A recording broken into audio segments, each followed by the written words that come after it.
What is going on, guys? Well, I get a chance to spend some time with my GSXR 600, and I got to thinking about this bike from a little bit different point of view. Why doesn't the GSXR 600 get the love that it deserves?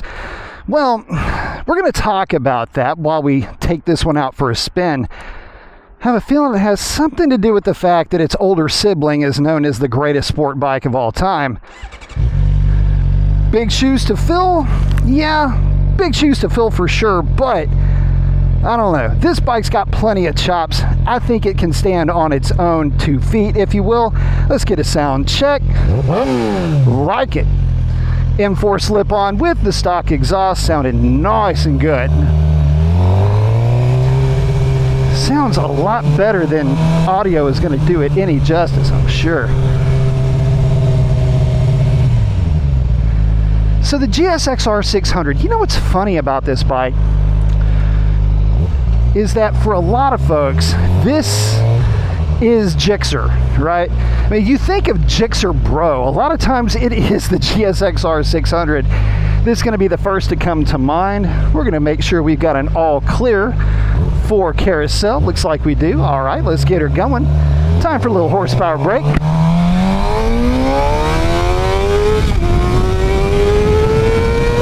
Coming in nice and toasty in the carousel. Where's our little bump at? Boop, there she is. On the side of the tire. Got some coming in traffic. Rolling off of the gas. Engine braking into the Missouri turnaround. Here we go. Pattern is clear. Let's get on.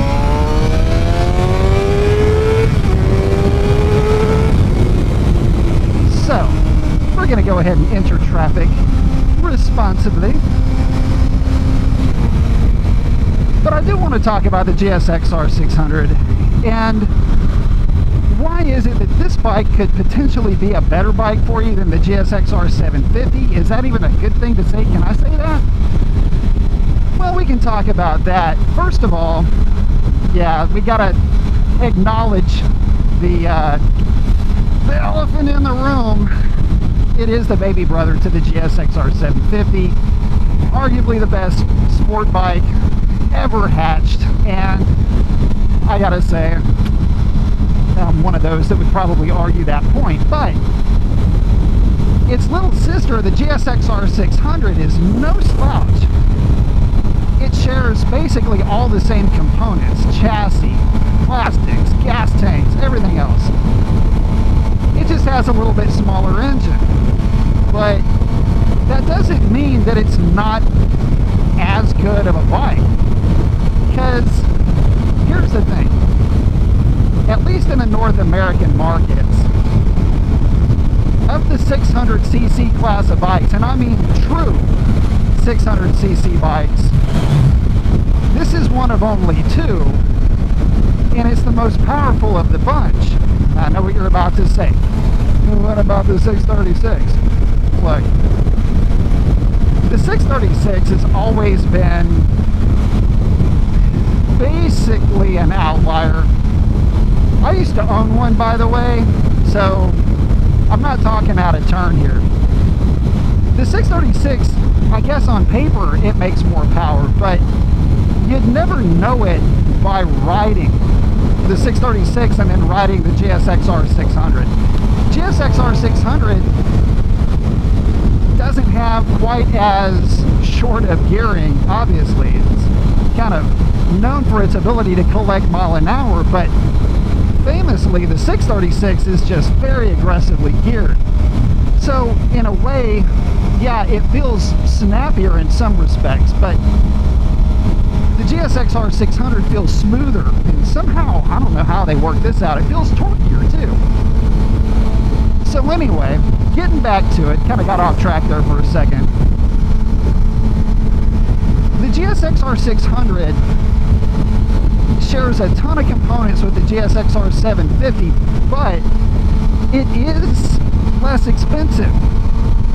you know, to the tune of about $1,500 odd less expensive than the GSXR 750. Now, the power difference is significant. I mean, from the factory, there's about a 15 horsepower difference, but where the GSXR 600 makes up for that is in gearing. You know, we're just talking about how aggressively geared the 636 is by comparison to this bike, but this bike is more aggressively geared than the GSXR 750 by about 15%. So, eerily enough, you're in a little bit higher RPM band going down the highway, stock gearing for stock gearing, of course, and the 600 is properly snappy. And it's also properly powerful.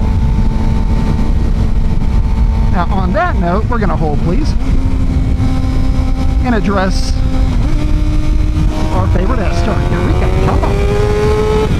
Coming into our favorite S-turn, setting her up, dropping her in, taking the line, make it slow, power, power, power, exit. On the brakes, drive it down, shift, lever, wiggle, drop her down into the lefty, into our favorite stop signs. Hey, boys. Oh, and that's why the 600 and the Gixxer middleweights in general are so good. Such good front end feel with these bikes. My goodness. Oh, love it. Okay. Oh, where were we? Yes.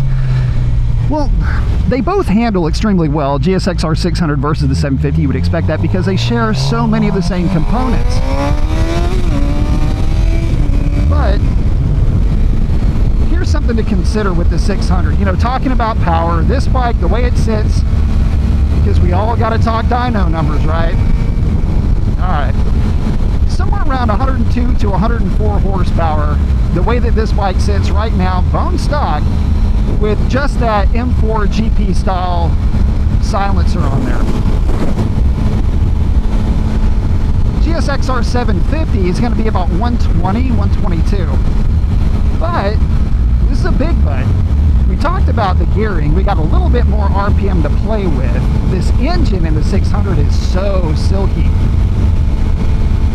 But you pipe it, the 600 we're talking about now. You pipe it, you tune it, and you know what? You're sitting at about 112 to 114 horsepower. Now, that's not quite as much as the 750 for a stock 750. But remember that little party trick I was telling you about with the gearing?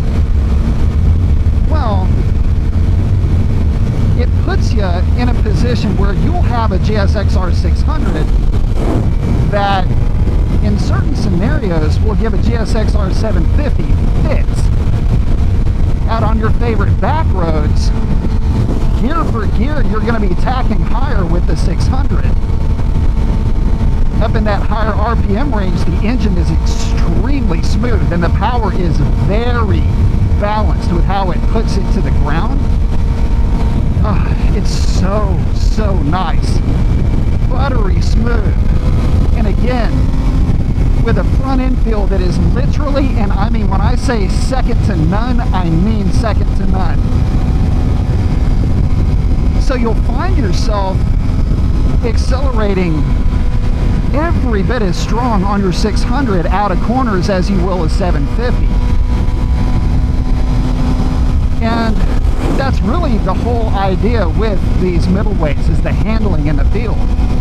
Now granted, it won't make the torque of a 750, but remember, again, gearing.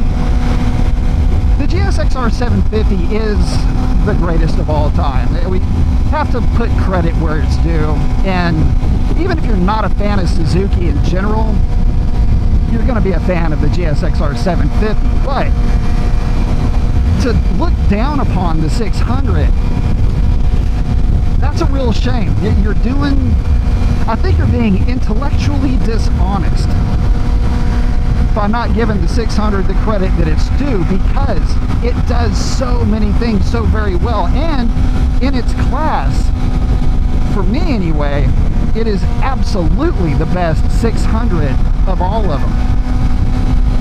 And that is, I guess, the bottom line for me.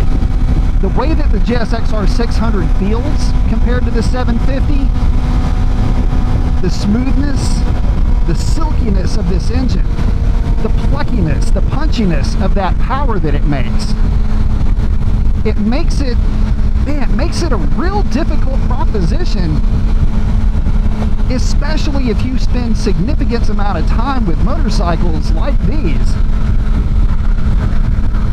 You start to appreciate them a little bit more, and it is very reminiscent of the old school super sports in a class that you really don't have any competition for anymore. This bike still stands alone as far as just being an awesome bike. Absolutely love spending time with this machine.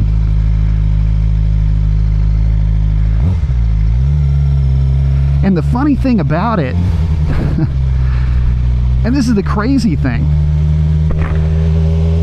folks will say, oh, you know, it doesn't make enough power, or I've outgrown it and whatever. If you feel that way, and it's been a while, give it another shot. Find a buddy that's got one of these. Take it for a spin. Give it a go, especially if you've really been honestly working on your skill set. Give this girl a second look. I have a feeling you might just fall in love with her all over again. And even though the GSXR 750 is as good as it is, I gotta say, little sister is nothing to sneeze at, guys. And if I'm being honest, there's times where I am looking forward to taking this bike out for a rip. It's the first bike now that I grab the keys to when I want to ride a bike. I'm telling you, love it to death, and I bet you would too. And listen, if you made it this far into the video, consider smashing that subscribe button. It helps me out a ton with those YouTube algorithms. But I'm going to get back out on the road and have some fun. Y'all take it easy.